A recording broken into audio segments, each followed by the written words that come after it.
मुख्यमंत्री धामी ने डीआरएम ने की शिष्टाचार भेंट और रेल परियोजनाओं पर के विस्तार से चर्चा। सीएम धामी ने दिए टनकपुर रेलवे स्टेशन के पुनर्विकास के निर्देश।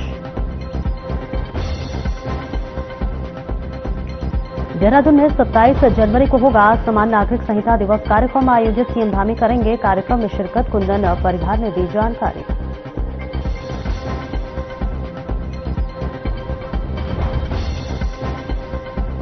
अंकिता भंडारी हत्याकांड में सियासी मोड़। बीजेपी के पोस्टरों से गायब दुष्यंत गौतम की तस्वीर। दुष्यंत गौतम से संगठन ने बनाई दूरी।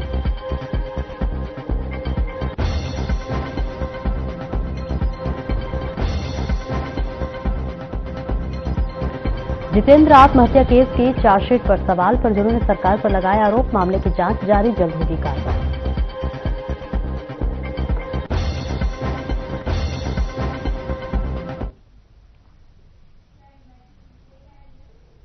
नमस्कार, खबर उत्तराखंड देख रहे हैं आप और मैं हूं आपके साथ सपना दीपक उद्देश्य। बुलेटिन का आगाज करेंगे मुख्यमंत्री पुष्कर सिंह धामी से। मुरादाबाद की डीआरएम विनीता श्रीवास्तव ने शिष्टाचार भेंट की, जहां इस मौके पर राज्य में रेल अवसंरचना के सुदृढ़ीकरण, पूर्ण और प्रगतिरत रेल परियोजनाओं और भविष्य की आवश्यकताओं को लेकर विस्तार से चर्चा हुई। तो वहीं इस दौरान डीआरएम विनीता श्रीवास्तव ने मुख्यमंत्री को अवगत कराया कि उत्तराखंड राज्य में कई महत्वपूर्ण रेल परियोजनाओं सफलतापूर्वक पूर्ण की जा चुकी है और राज्य में कई महत्वपूर्ण रेल परियोजनाएं वर्तमान में प्रगति पर है। और इसके अतिरिक्त मुख्यमंत्री पुष्कर सिंह धामी ने निर्देश दिए हैं कि टनकपुर रेलवे स्टेशन के पुनर्विकास के लिए आवश्यक कार्रवाई की जाए।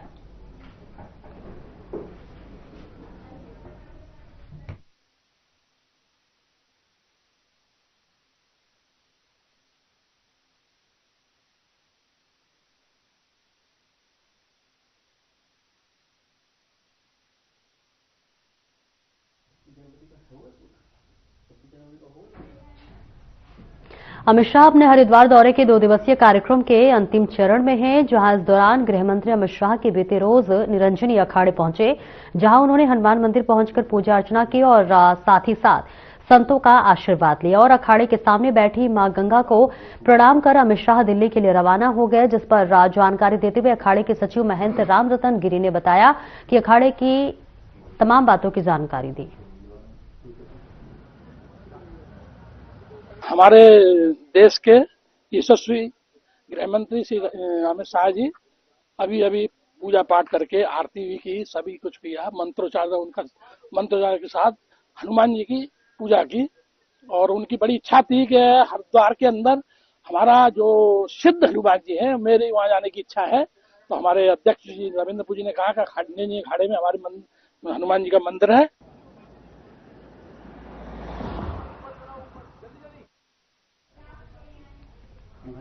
देहरादून से बड़ी राजनीतिक खबर सामने आई है। बीजेपी संगठन में नितिन नवीन की भारतीय जनता पार्टी के राष्ट्रीय अध्यक्ष के रूप में आधिकारिक ताजपोशी हो चुकी है। राष्ट्रीय अध्यक्ष बनने पर उत्तराखंड सरकार में कैबिनेट मंत्री गणेश जोशी ने उन्हें नए दायित्व के लिए बधाई दी।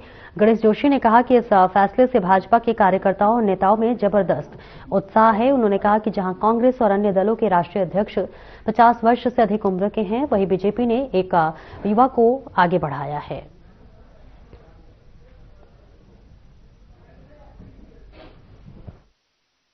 नितिन नवीन जी को शुभकामनाएं देता हूं, बधाई देता हूं। विश्व का सबसे अधिक युवा देश है तो भारत है।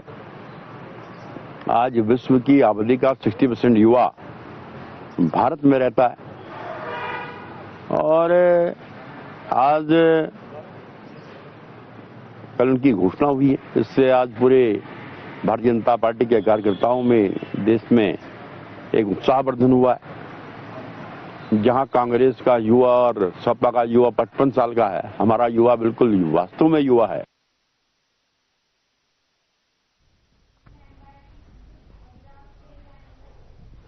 देहरादून से बीजेपी संगठन से जुड़ी बड़ी प्रतिक्रिया सामने आई है। बीजेपी के प्रदेश महामंत्री कुंदन परिहार ने नए राष्ट्रीय अध्यक्ष की घोषणा की को आगामी चुनाव की तैयारी से जोड़ते हुए इसे पार्टी के लिए अहम कदम बताया। उन्होंने कहा कि यह फैसला बीजेपी की चुनावी रणनीति को नई दिशा और मजबूती देगा। कुंदन परिहार ने कहा कि नए राष्ट्रीय अध्यक्ष युवा होने के साथ साथ संगठन और सरकार दोनों का गहरा अनुभव रखते हैं। इससे उन राज्यों में भी मजबूत रणनीति तैयार होगी जहां बीजेपी को अब तक चुनौती मिलती रही है।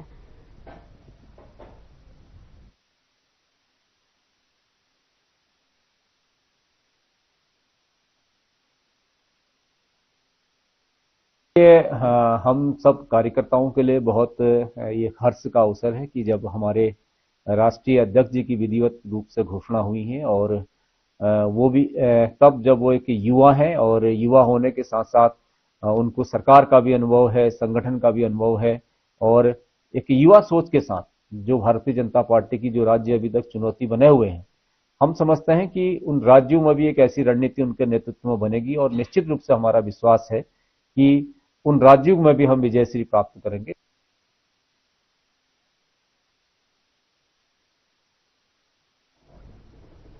समान अधिकार और एक समान कानून की दिशा में देश को नई राह दिखाने वाले उत्तराखंड की ऐतिहासिक पहल समान नागरिक संहिता को 27 जनवरी को एक साल पूरा हो जाएगा। तो वही इस मौके पर राज्य सरकार इसे केवल सरकारी आयोजन नहीं बल्कि सामाजिक चेतना और न्याय के उत्सव के रूप में मनाने जा रही है। आपको बता दें, पहली बार प्रदेश भर में समान नागरिक संहिता दिवस का आयोजन किया जाएगा, जिसका राज्य स्तरीय कार्यक्रम राजधानी देहरादून में होगा। तो वह इस कार्यक्रम में मुख्यमंत्री पुष्कर सिंह धामी भी शिरकत करेंगे।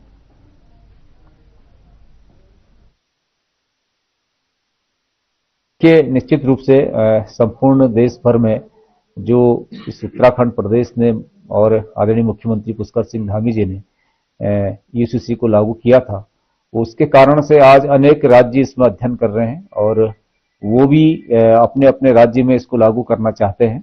और मैं समझता हूं कि उत्तराखंड में जो कानून बना है यूसीसी का, वो सारे देश के लिए एक नजीर बनेगा।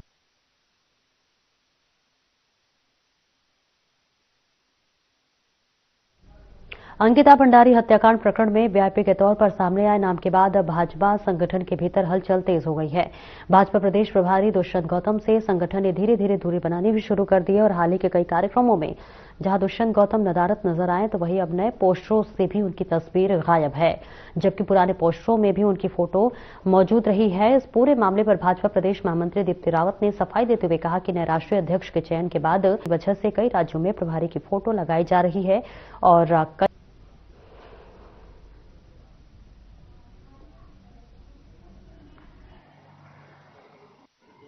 देखिए, पहले तो हमारे पूरे पार्टी का एक पूरा जितना भी सब लोग हैं, सब लोग बदले हैं। राष्ट्रीय अध्यक्ष नए आए हैं, नई हमारी स्टेट की भी जो कमेटीज हैं, हम सब भी आपने देखा है कि नई टीम के हिस्सा है।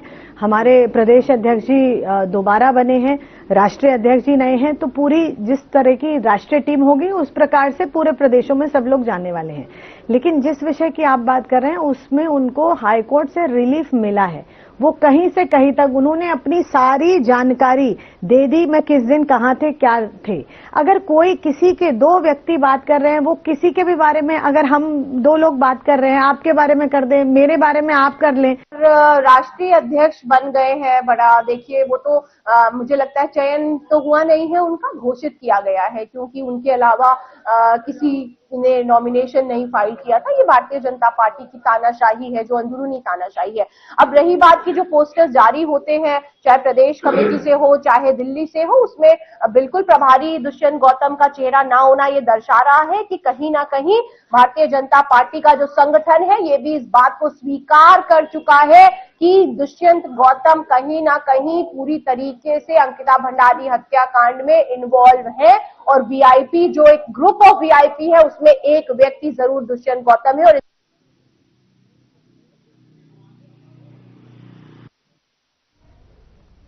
पौड़ी के जितेंद्र आत्महत्या प्रकरण में चार्जशीट 5 महीने बाद भी कोर्ट में पेश न होने को लेकर परिजनों ने सवाल उठाए हैं। परिजनों का आरोप है कि सरकार द्वारा दिया गया वकील बीजेपी से जुड़ा हुआ है, जिस कारण मामले में निष्पक्ष कार्रवाई नहीं हो पा रही है। आपको बता दें कि कुछ माह पहले जितेंद्र कुमार ने आत्महत्या से पहले वीडियो जारी कर बीजेपी नेता हिमांशु चमोली पर गंभीर आरोप लगाए हैं थे। इसके बाद आरोपी की गिरफ्तारी हुई, लेकिन अब उसे जमानत मिल चुकी है। चार्जशीट दाखिल न होने से परिजन नाराज हैं और शासन प्रशासन पर सवाल खड़े कर रहे हैं। वहीं पुलिस क्षेत्राधिकारी तुषार बोरा ने बताया कि मामले की गहन जांच जारी है।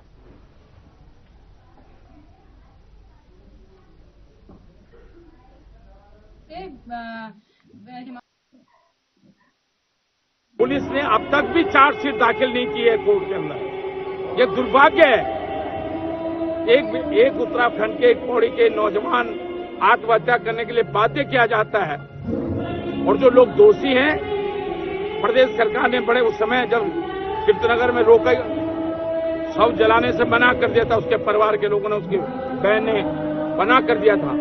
उसमें प्रदेश के सरकार ने, पौड़ी डीएम ने कहा था हम आपको न्याय दिलाएंगे। ऐसी बात है कि मैं पौड़ी ने जब मैंने इनकी हिमांशु चमोली की बेल 24, 25, 26 को हो रही थी, तो जज साहब ने पहले 24 को बुलाया गया मुझे, जो कि भट्ट जी है, प्रदीप भट्ट, जो हमारे वकील थे, सरकारी वकील, उन्होंने मुझे 24 को बुलाया, 25 को बुलाया, 26 को बुलाया।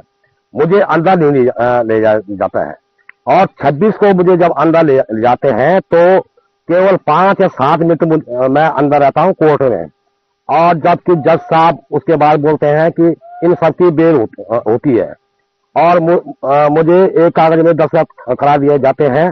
कहते हैं, प्रदीप भट्ट जी कहते हैं कि उपस्थिति का वो है, आपका कागज है। और उसके बाद जब मैं डीएम साहब के लिए एक एप्लीकेशन देता हूँ और एसपी साहब के लिए एक एप्लीकेशन देता हूँ। उसके बाद मैंने जज साहब के लिए एक एप्लीकेशन लगाई है, जो कि जज कोर्ट में जब मैं गया तो जज कोर्ट वाले कहते हैं कि साहब हम रिसीव नहीं करेंगे। ये घटना जैसे अंकिता भंडारी की है, बीजेपी से जुड़ी हुई है, वैसे ही बीजेपी का युवा मोर्चा का अध्यक्ष है डोईवाला से हिमांशु चमोली, जिसकी वजह से मेरे भाई ने आत्महत्या की थी, और इतना उसे माइंड से टॉर्चर किया गया था कि उसे आत्महत्या करने में मजबूर कर दिया गया। और उसके बाद इन लोगों को पुलिस पकड़ के ले गई। इनको सिर्फ 1 महीने की बेल हुई, जिसमें इनकी वेल हो गई थी। 1 महीने बाद इनकी वेल हुई, और वेल का भी मतलब किस तरह से वो वेल हुई है ना, मेरे पापा को वहाँ पे बैठाया गया। धामी जी के बुन धामी जी तो बहुत बड़ी मदद करेली हमारी, एक हम तो देखेली हमारे गौर एक हमारे जत का मदद कर करेली। धामी जी से ई बुन पे सबसे पहली बात ई थी कि मेरे नाम का जीना अधिकार नहीं छो, ये दुनिया में एक बात तो नहीं चाहिए बनी। अगर जब मेरे नाम वाली इतना घटना हुई भी कि हिमांशु चमोली वे विजय बर्मा की जवान थी, हिमांशु चमोली कैलाश विजय बर्मी में नीचे बोल भी नहीं सकता वे जवान थी वो, और वे कहीं वे का सारा सपूत मिटे छन। और हमारे दगड़ी में इतना अन्याय किले होना चे कि हमने मुख्यमंत्री धामी तक कर हम लेटर लेखी दिए नहीं कर हम इन वीडियो बनाए थे डाली कि जो लोग हर जनजाति उनके कोई जीवन अधिकार नहीं, उनके कोई कानून नहीं चे। कोर्ट में जाना था कोई वकील वे पकड़ना तैयार नहीं होना, हम वकील बदलू चाह वे वकील हमारे तरफ घोटाला करी वे। उस संबंध में मैं आपको बताना चाह रहा हूं, क्योंकि विवेचना पर उच्च अधिकारियों द्वारा विशेष दृष्टि रखी जा रही है, मॉनिटरिंग की जा रही है, उसमें देखा जा रहा है, और उसमें यह रह रहा है कि विवेचना में किसी प्रकार की कोई कमी ना हो, जिससे कि अभियुक्त पक्ष को किसी तरह का भी लाभ मिल सके। इस संदर्भ में अभी जो उनके आरोपी के जो FSL चंडीगढ़ में मोबाइल भेजा गया और मृतक का भी मोबाइल भेजा गया, उसकी अभी रिपोर्ट आनी अपेक्षित है। उसके आने के बाद तत्काल इसमें प्रेषित कर दी जाएगी, जो दी गई। इस संबंध में हम बता दें कि अगर क्योंकि लॉ एंड ऑर्डर ड्यूटियां हमारी ज्यादा रह गई थी, तो हमारी इस तरफ से ड्यूटियां लगा दी गई थी, क्योंकि हमें और भी सरकार में ज्यादा ड्यूटियां हैं जो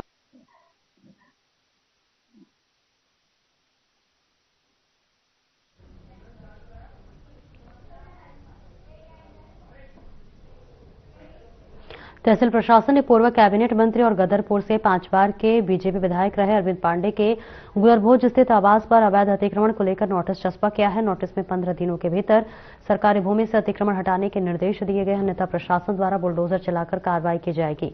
इस कार्रवाई को लेकर राजनीतिक हलकों में चर्चाएं तेज है। मामले पर बीजेपी प्रदेश प्रवक्ता हनी पाठक ने कहा कि बीजेपी शासन में कानून सभी के लिए समान है।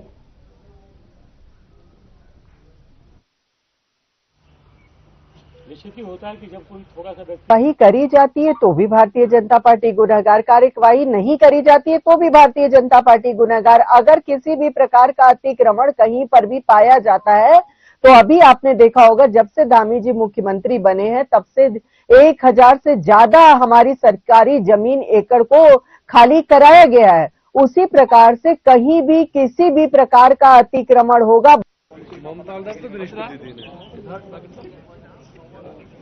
मैं एक्टिवा चला रही हूँ। एक छोटे से ब्रेक के लिए रुकेंगे, जल्द लौटते हैं।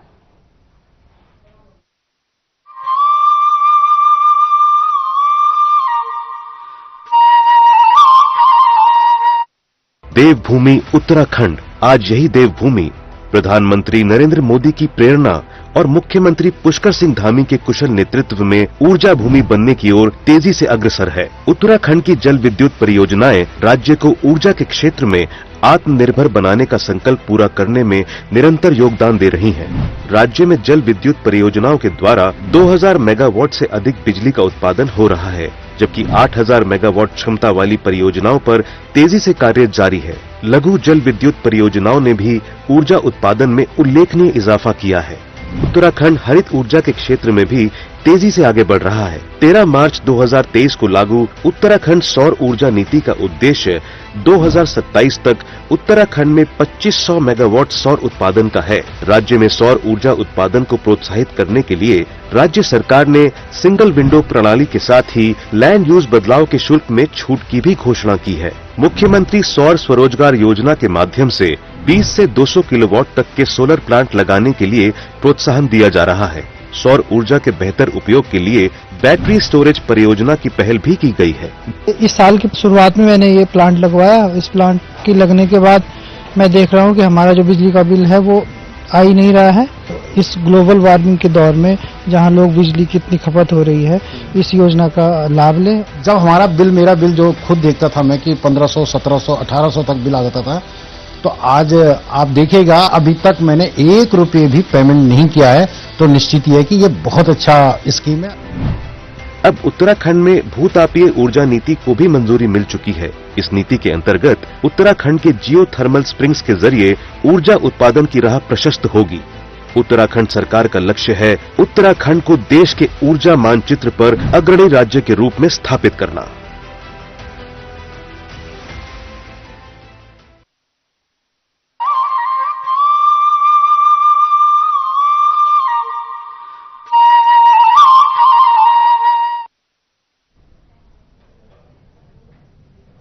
और ब्रेक के बाद एक बार फिर से स्वागत है आपका। खबरों में आगे बढ़ेंगे। प्रदेश में आगामी 2027 में विधानसभा चुनाव होने वाले हैं, जिसको लेकर पक्ष विपक्ष अभी से अपने बयानों के तीर एक दूसरे पर चलाते हुए नजर आ रहे हैं। तो वह इस दौरान सत्ता पक्ष बीजेपी के प्रदेश प्रवक्ता कुंवर जपेंद्र सिंह ने कांग्रेस पर निशाना साधते हुए कहा कि केंद्र से लेकर राज्य तक बीजेपी सरकार का हमेशा से देश और राज्य को विकसित करने का उद्देश्य रहा है, लेकिन कांग्रेस पार्टी हमेशा से तुष्टीकरण और भ्रष्टाचार की राजनीति करती आई है।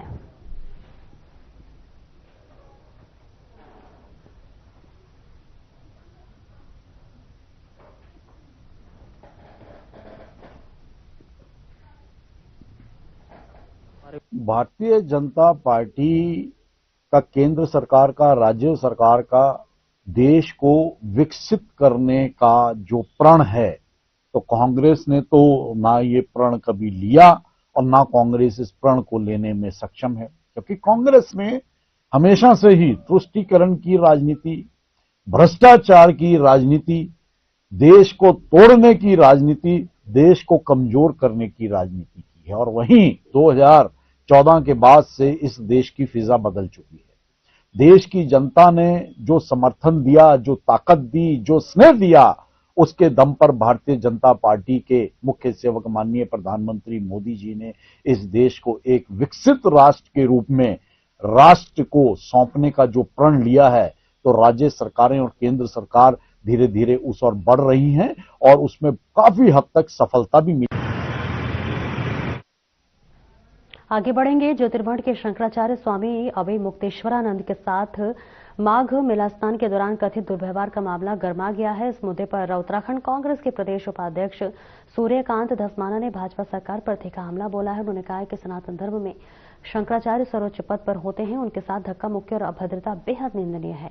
धस्माना ने आरोप लगाया कि शंकराचार्य की बग्घी गिराई गई और 2 शिष्यों के साथ मारपीट की गई। उन्होंने पूरे मामले में जांच कर दोषियों के खिलाफ सख्त कार्रवाई की मांग की है।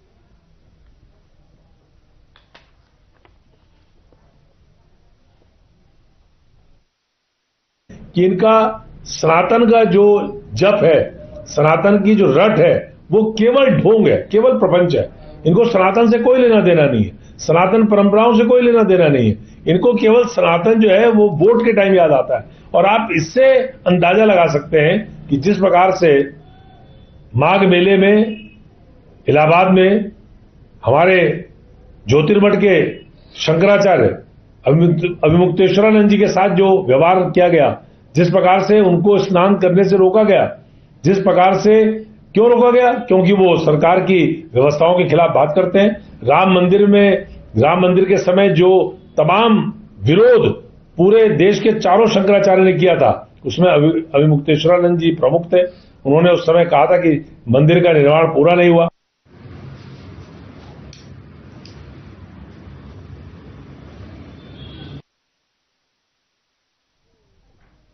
महिला कांग्रेस द्वारा प्रदेश कांग्रेस कार्यालय में एक दिवसीय महिला सम्मेलन का आयोजन किया गया। तो वह इस सम्मेलन में महिला कांग्रेस की राष्ट्रीय अध्यक्ष अलका लांबा और राष्ट्रीय सचिव एवं उत्तराखंड महिला कांग्रेस की सह अध्यक्ष पूनम पंडित विशेष रूप से मौजूद रहीं, जहां इस दौरान कार्यक्रम में बड़ी संख्या में महिला कार्यकर्ताओं ने भाग लिया।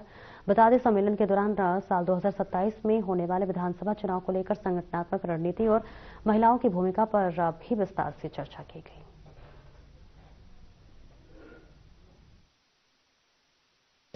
देखिए, आज हमारे राष्ट्रीय महासचिव सुनीता जी हमारे बीच में है, सहप्रभारी पूनम जी हमारे बीच में।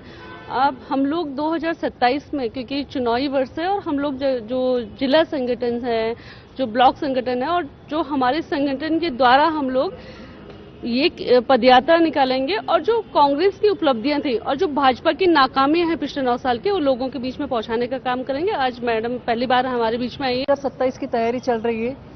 हम संगठन के लिए यहाँ पे आ गए। हमारा जो संगठन सृजन जो कार्यक्रम है, उसके तहत हम यहाँ पे आ गए।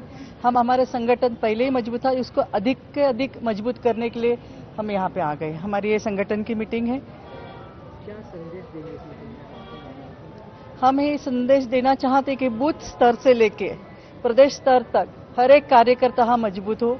जो जमीनी स्तर पर जो कार्यकर्ता हो, उसको हम सम्मान देके पार्टी में उसको लेके आए और उसको समझाए कि हमारी कांग्रेस की क्या विचारधारा है।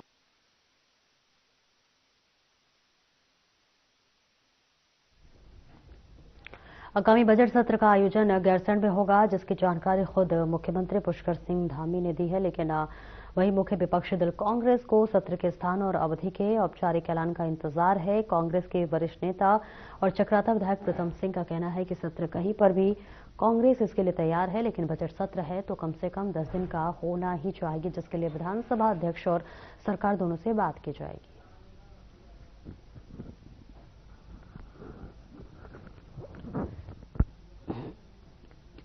विधानसभा अध्यक्ष और सरकार की है, और वो जहां भी सत्र आहुत करना चाहेंगे, गैरसैंण करेंगे तो हम गैरसैंण जाएंगे, देहरादून में करेंगे तो हम देहरादून में जो है प्रतिभाग करने का काम करेंगे। आज प्रदेश में इतने मुद्दे हैं कि उन मुद्दों को उठाने के लिए जो समय सीमा है वो बहुत कम है।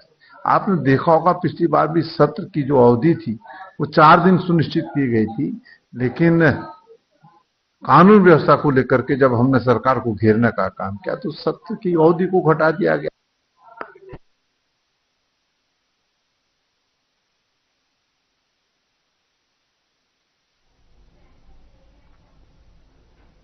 फिलहाल इस बुलेटिन में इतना ही। नमस्कार।